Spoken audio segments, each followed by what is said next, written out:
Well, hello Internet, and welcome to part 4 of my Blender video tutorial. In this part of the tutorial, I'm going to cover materials, lighting, textures, simulating glass, and numerous different examples. All the files used here are available in a link in the description underneath the video, as well as a full transcript of the entire video, and I have a lot to do, so let's get into it. Alright, so here is Blender, and you can download this file so you can play around with it. Now, what I'm going to mainly be working with here is this sphere. So what I want to do is I want to right select it, and I turned on my display, so you're going to be able to see all the keys that I have right here. Now, if we want to go in and change the material, this is the place where we're going to do that. We're going to click on that guy right there. This is textures, this is materials. I'm going to cover a little bit on textures. I'm going to try not to overwhelm you though. Alright, so I selected that, and then I'm going to come in here and click on new. See, it says right there, add a new material. So I'm doing that just on our little sphere that we have here, and you can see a representation of what we have here. Now our material settings, and there are a ton of them, are going to define how simulated light and surfaces can be changed to simulate the look of metal and glass and cloth and skin and a whole bunch of other different things. I'm going to be using the Blender render here right now, and later I'm going to talk about the Cycles render, but I just thought I'd start with the Blender render, which is the default rendering engine. And the settings that I have here, this is in object mode, and then down inside of here I'm going to have this set for solid, just so you can follow along. Now what I'm going to do is I'm going to open up the grease pencil over here and continuous and draw, and I just want to talk about what happens when light hits an object. Now it is going to diffuse, and what that basically means is it's going to reflect off the surface in many different directions depending upon how rough the surface is. So if our light is coming in on our sphere in this situation, depending upon how rough it is, that light is going to scatter in multiple different directions, and that is considered diffusion. Now we have also what is called specular lighting, and you're going to see this says diffuse here and specular lighting. Here's shading, transparency, mirror. We're going to talk about all those. Now, specular lighting is going to reflect the light in different ways depending upon how smooth the object is. So diffuse is mainly rough, while specular lighting is going to deal more in regards to smoothing. Now, with specular lighting, we are basically defining what happens with the light hits our sphere and then shoots off in a consistent direction. Okay, so those are going to be the different things we're going to be playing with here in this tutorial series. Another thing that happens when light hits an object is the object is of course going to reflect back its own color, as well as surrounding objects if the object we're dealing with is highly reflective. And also, if an object is transparent, it is going to show what lies behind it, as well as, its own form. And basically what we are going to do is we're going to change the lighting and textures and camera angles and shadows and translucency and so forth to simulate a whole bunch of different types of materials. So what I want to talk about here first is the different diffusion options that we have. Now, of course, you're going to be able to color your object. So I'm going to come over here and let's say we want it to be like a bluish color. And you can see here that I also have, let's switch over to the tools area here. This is also set for smooth. Then under intensity, what we're going to do is determine the amount of light to reflect to our camera. So as this is lowered, you can see that less light is being reflected, and as it's raised, you're going to see that there's more light being passed back. I'm going to cover ramp here later on. This is basically going to be used to set a range of different colors and how those colors are going to vary from the outer edge of our object and inwards. I'm going to give you an example of that later on. And you're also going to see that we have different diffusion shaders here. So we have Lambert, and you can see what that looks like, and here's an example of it right here. Basically, it is going to allow you to define how much light is reflected, of course, like I said previously. And I know I'm going to butcher all these names. I'm just not even going to say them. I'll say it. There is Oren Nair, and if we go and select that, what this is going to do is provide us the options to change the roughness. Remember, I talked about diffusion and roughness. And you're going to see as you play around with these different values how that is going to change for us. And we can lower that as well to 0. Then we have the tune shader. And here I jumped into rendering mode just so you can see an example of that. Let's go back to the Oren Nair. And let's go in here and change our roughness again. And you can see it's rescaling as I go and draw inside here, or as I change the roughness on it. from 0 the whole way up to 3.14. Changing the shader once again, and with this guy we're going to be able to darken parts of an object to simulate different materials. You can see as I darken it how that is being affected quite dramatically, and it goes of course from 0 the whole way up to 2. And then the last shader we have here is Fresnel. And this is just going to change what is called the Fresnel effect, which is going to define how ambient light or light that exists around our object is going to affect our object. And you can see as we increase that up to 5, which is our maximum, and then we drop it down to 0, and the changes we have there, whoops, drop it down to 0. And then we can change the factor as well, whole way up to 5 and the whole way down to 0. So I talked about ramps, so I'm going to go and give you an example of a ramp. I'm going to go and select this. And like I said before, this is going to define a color gradient across the whole entire object that you have defined here. So what I want to do, we have this guy right here, and this is called the color ramp widget. And right here, we're going to be able to add different colors. So we can just click on this guy right here, and it creates what's called a color stop. We can then go in and define specifically what those colors are going to be. Now I have one here selected first, so we can jump between the different color stops based off of just clicking on those. So there is the first one, this black one right here, and then this one is the middle one, and then finally we have the final one over here. Let's go to the very first one, which is set for black, and let's change its color to something that's going to be more easy to see here. So I'm just going to change it to something extreme like this green. And you're going to have two different types of colors. You're going to have RGB, which are just straight colors, and then you're going to have HSL and HSV, which are going to provide you with different saturation options. So I have this set for green, and then going to jump over to the next color stop, this guy right here, and let's set this to like a red, and let's take the color up a little bit more, or pink I guess, and then I'm going to jump to the next one right here, and this is white, and I'm going to change this color as well, and let's make this into a blue. Okay, so pretty dramatic changes in colors, as you can see right there. So as you can see, it is transitioning between all of those different colors across our sphere that we have here on our screen. And we can go from our shader to normal, and we can change this to our result, which is going to be more of a flat tone. And let's go back and change it to normal. We're also going to be able to come in here in the blend area and get some interesting effects. If we click on add and then also subtract, we're also going to be able to come in here and flip these colors around, so that we're going to start off with the purple color and then go into the pink and then the green, and we can come back and flip that again, and now you see that the green gets more of an emphasis. And then we have what are called our interpolation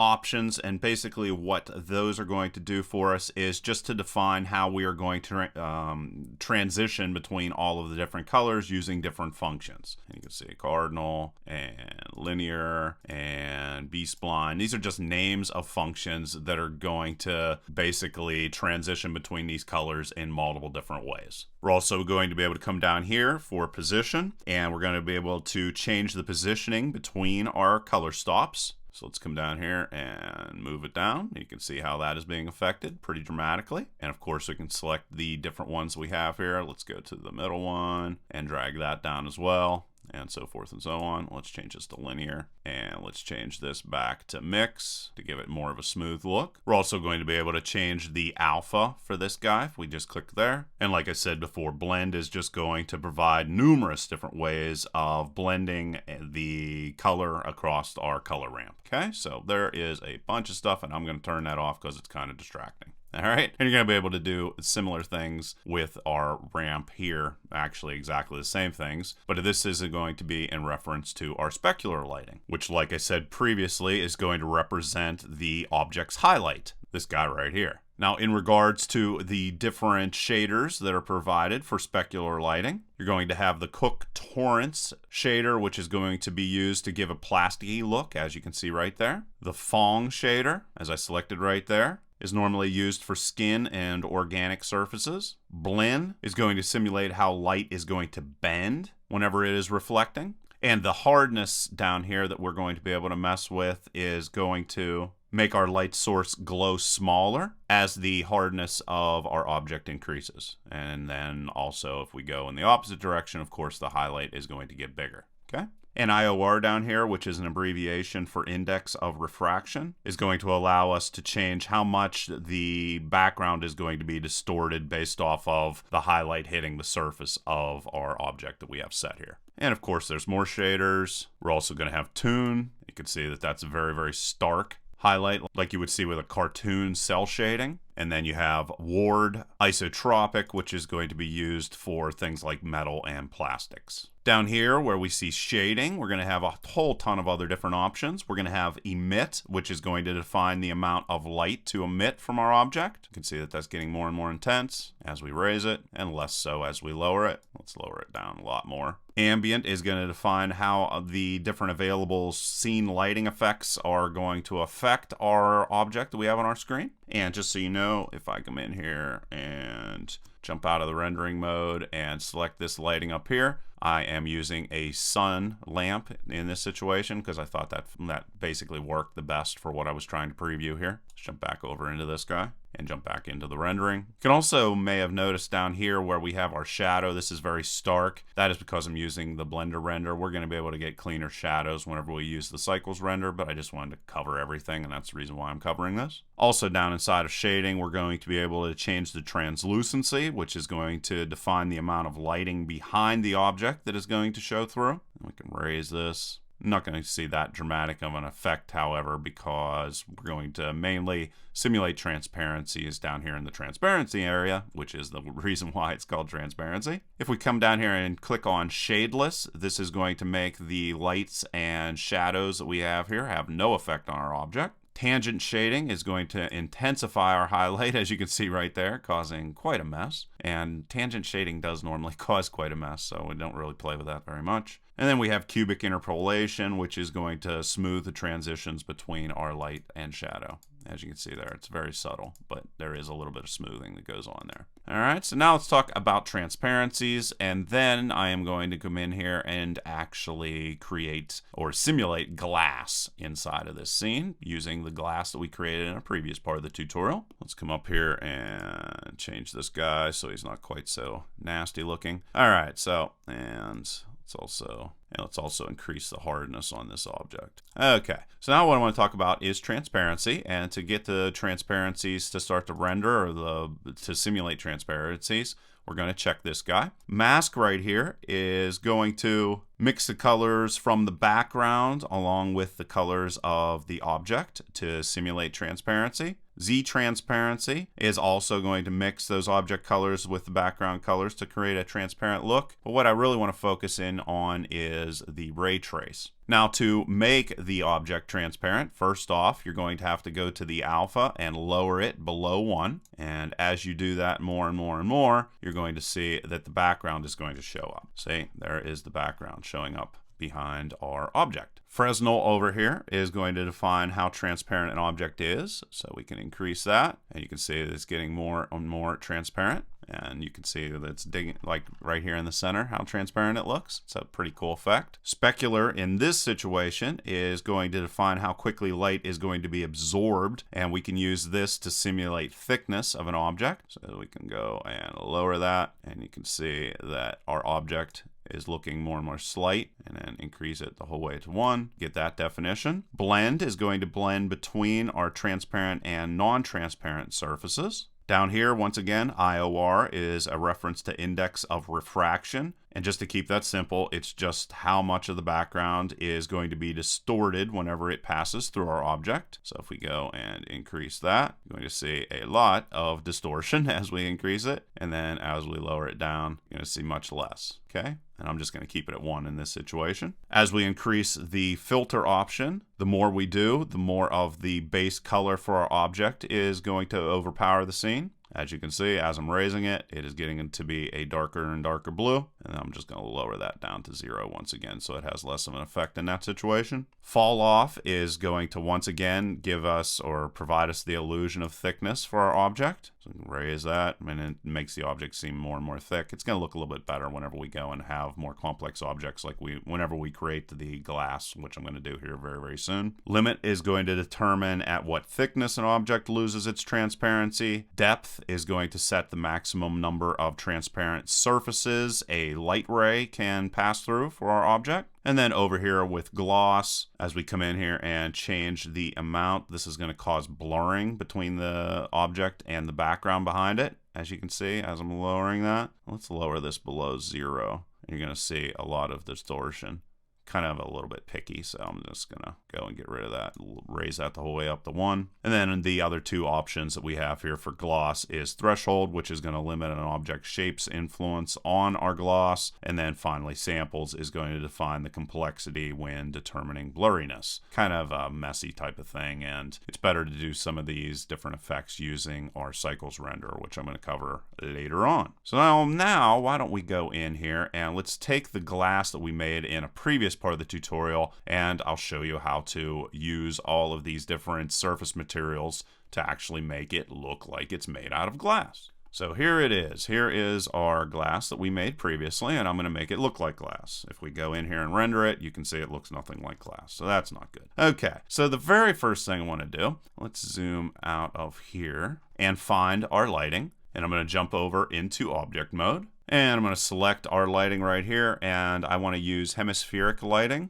So I'm going to go and check on this guy right here, and I'm going to come down here and click on Hemispheric. Okay, so that's where I want that to be. I'm going to zoom out of this, and I'm going to have it actually line up with our glass that we have here in our scene. I'm going to change this to 7 and line it up right around the center area of our glass. Now what I can have the lighting do is actually come in here and line up or track the glass on our screen by issuing a constraint. So once again, you want to make sure you're in object mode. Hit tab to jump between edit and object mode. Then what we're going to do is come over here where constraints is. See, constraints pops up right here, and click on that guy and add object constraint. Make sure you have the lighting set. So I'm going to click on that, and then I'm going to say track to. Click on that. I'm then going to target. In this situation, our glass is called Bezier curve because I never changed it, so just leave it like that. And then I'm going to set this to -7, and then I'm going to set this guy to Y. And you can see that the lighting is now coming down upon our glass. And as we come like this, you're going to see that it's going to make our glass show up much better on the screen. And I might have to move the lighting up a little bit or down, what have you. But you can also see if I go and select the glass that we have here and move it around, that the lighting is going to follow it no matter where I put it. So let's put it back there. Now what I want to do is I want to add a plane to our base. So I'm going to come down here. I'm going to go shift a plane. Then I'm going to come over to this guy. Let's increase this a little bit. And you click on N to make that go and come and leave and so forth and so on. All right, so the very first plane, I want to have our location be 0 on the X plane. And I'm going to set this to -8. And then set this for +8. I'm going to rotate it on the x-axis by 90 degrees. And I'm going to have this sort of be a wall that comes up next to it. Then going to scale this guy on the x-plane by 8 and on the y-plane also by 8. And our overall dimensions are going to be 16 by 16. Okay, so now what I want to do is create another one. Well, let's also create a plane here on the surface that we can use. So A to deselect that. And let's create another one, plane. And let's move this into this area right here. And then we're going to increase the scaling on this to 8 and 8. Oh, maybe a little bit too much. Let's change it to 7. See if that works out better. Z and change that to 0. And let's take the Z and lower it down so that it shows up below our glass. Change this to 0. Move this guy into position. And then like this. And the scaling was right originally. So 8 and 8. And once again, move it down into position and into position. Okay, so now we have a plane on the side, and then we're going to put another plane over here. All right, so that lines up pretty good. Let's change this to 0 and 0. All right, so good stuff. A to deselect that, then we're going to create another plane, and it's going to go right here, and then we will go and turn this glass we have here to make it look like it's glass. So let's add another one, and mesh, and plane, and this guy, once again, we're going to have this be -8.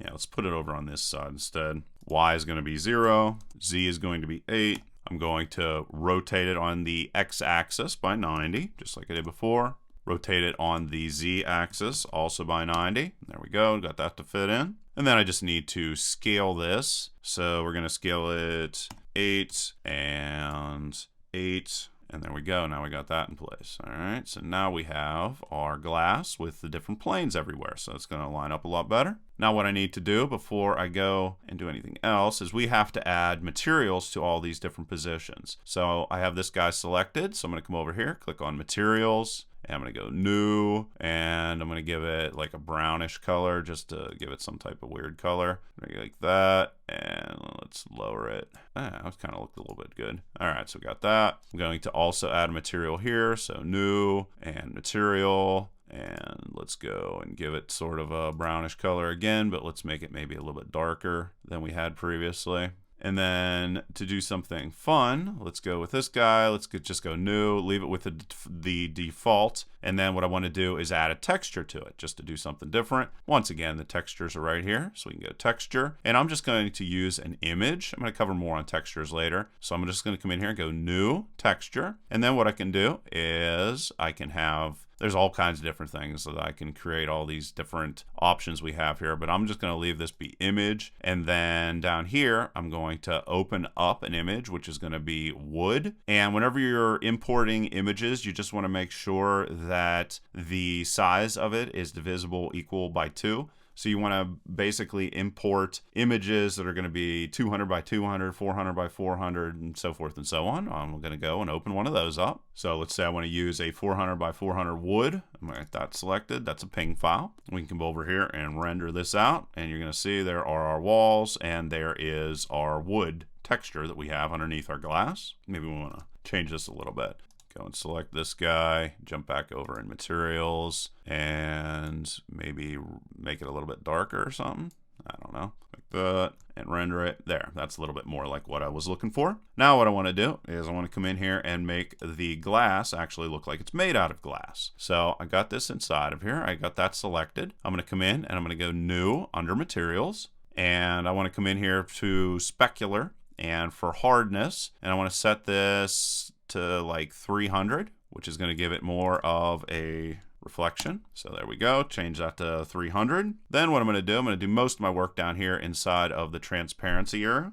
And I can go and do rendering on this as well and change everything as I'm going. So I'm going to select Raytrace, which is my favorite way to make things transparent. Remember, we have to take our alpha down below 1 if we want it to actually be transparent. And you can see that it's already starting to look like it's made out of glass. Let's just to keep this simple, let's change this to 0.1. So 0.1, boom. And you can see if we come in, it's already starting to look like glass right there. It's a little bit rough, but what have you. Let's go and tweak a couple other different little things we have here. Let's go to Fresnel and let's change this to 5 maybe. Make this a little bit more see-through. IOR, let's change this to like 1.25. You can see it's starting to get a little bit more bandy. And our depth, let's increase that to like 10. And now you can see this is whenever everything starts to get really crazy. Whoops. Let's go and zoom in on this. Whoops. There we are. So you see now it's starting to look more like glass. And as I increase that depth, it's going to look more and more like glass. I could tweak and play with this all day and night. I'm just going to leave it at like, I don't know, let's just change it to 10. And changing the background colors and so forth will probably help this out a lot.